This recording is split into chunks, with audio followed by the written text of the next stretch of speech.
In My Mug, episode 330 on Monday, the 9th of March 2015. I'm your host, Stephen Layton. Welcome to In My Mug, and I suppose we best get on with the news. So, news. I've just got back from Glasgow, where the UK Barista Championships have been held. For those who don't know, I'm the national coordinator for the SCAE that run the UK BC competition, so I've been running around like an idiot. A huge well done to Maxwell Kelowna Dashwood from Kelowna and Smalls for coming in first place. A worthy winner and a great champion, and super well done, Maxwell. But a special big hug to Dale, who's my wholesale director. Missed out on winning by 1 point, 635 to Maxwell 636. So close.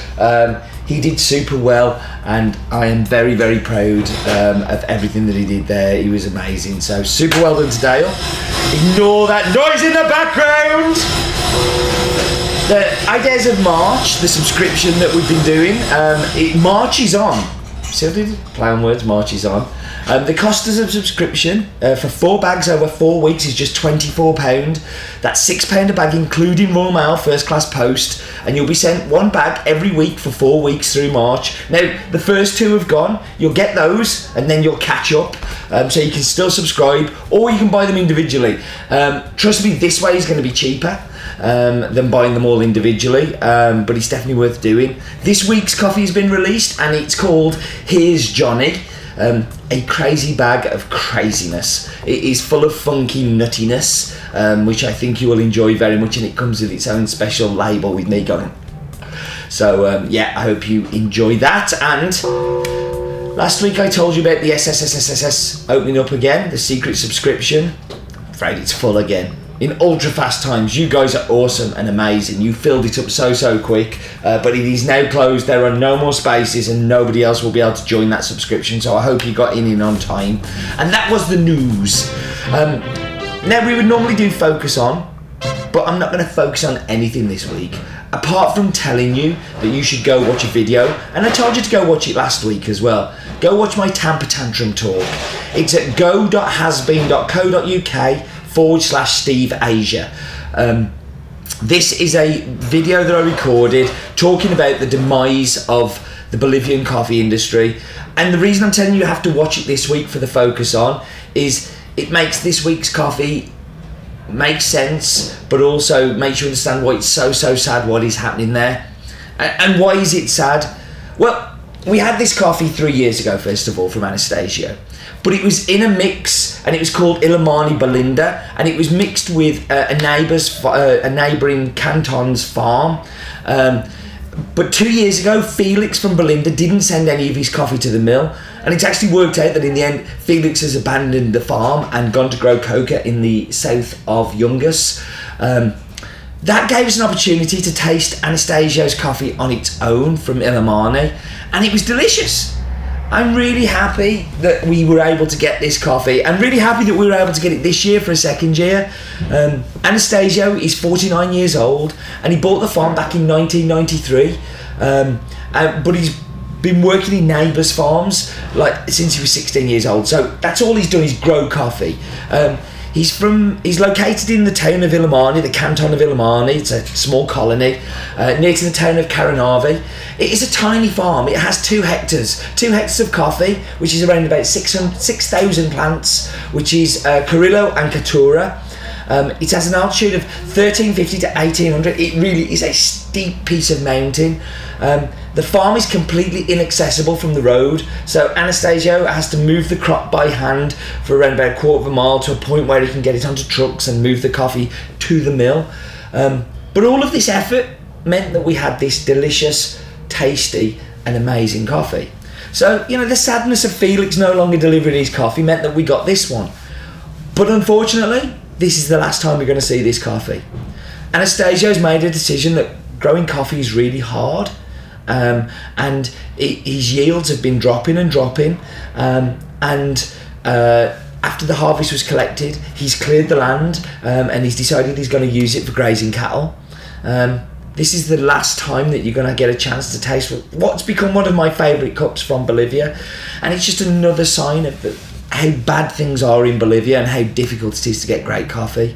So it's from Bolivia, it's from North Yungas, from the city of Caranavi. It's called FInca Illimani. It's owned by Anastacio Cadena. It's 1,300 to 1,800 meters. It's Criollo and Catura. It's a 2-hectare farm. It's really sad the last time we're going to see this coffee, and it's just another coffee that's disappeared from Bolivia, and it's just really, really sad. So go watch my video. Go understand a little bit more about Bolivian coffee. It's go.hasbeen.co.uk/Steve Asia. Right, I'm gonna wrap you up. Actually, we're gonna go and see the map bit.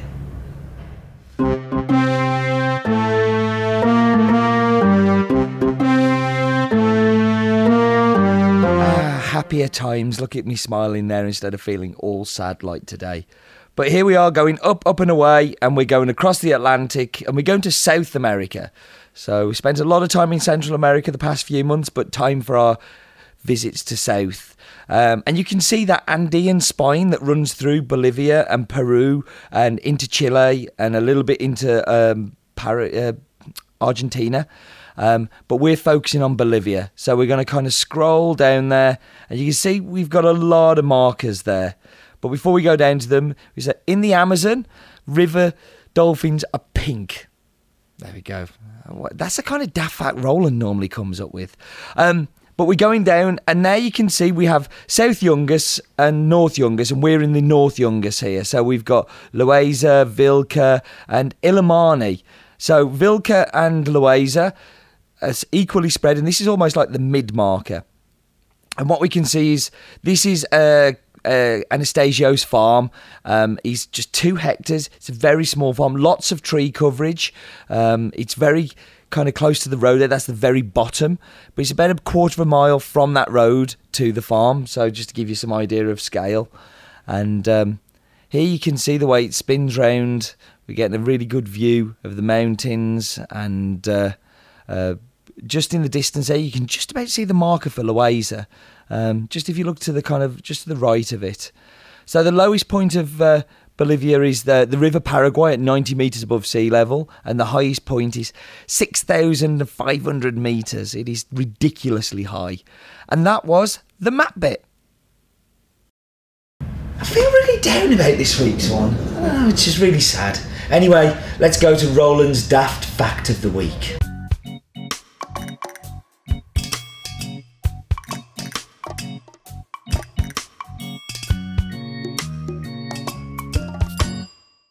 On the Altiplano in Bolivia, not even bacteria can survive.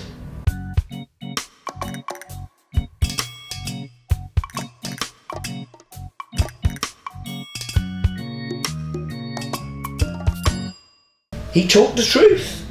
Yeah, on the Altiplano, not even bacteria can survive, not even the smallest cell. In fact, if you sent Andy, he used to be our roaster, he's on the wall somewhere. There he is, Andy. Yeah, he would probably be the smallest living organism on the Altiplano, because he's like a real person but miniaturised down into a very small one. Okay, gonna whack you on pause. Gonna go and get tasty and delicious drinks. I'm gonna be back with you in a minute, and I'm hoping that the coffee just cheers me up a little bit. Okay, so I'm back. I've been brought delicious tasty drinks by Gary today. Not Techno Gary, Ibagun Gary. It's unusual. He's done the espresso, and Roland did the brewed, so I'm sure the brewed will be horrible. But let's dive into the espresso. Now, the first thing about this coffee is it has a beautiful acidity. It's beautiful pineapple, but it's sweet as well. So you get this beautiful sweetness, and there's a little bit of like a green apple on there that I really, really like. And the aftertaste, it just finishes in... it's kind of like a smooth, melted milk chocolate. It's such a complex espresso. It really is. Let's give it up for the happy clappuccino. Now this coffee for me works super well with the milk, because the acidity and the sweetness and everything kind of all going on, and the milk just kind of raises it a little bit more. It's very smooth. The milk chocolate becomes even more dominant in the cappuccino. The acidity drops down a little bit, but you still get that pineapple kind of sweetness come through. and into the brood. Wow, Roland hasn't screwed it up. That's amazing. In the brood, that pineapple is there, but you remember those pineapple sweets you can get, like the pineapple cubes? It reminds me so much of that, and it reminds me on the cupping table of that too. But again, it finishes in that traditional classic Bolivian milk chocolate that just makes this a really interesting and super clean cup. Listen, thank you very much for joining me, as always. I'm going to hurry up and finish quick because that car alarm's really annoying me. And do remember, life is definitely too short for bad coffee.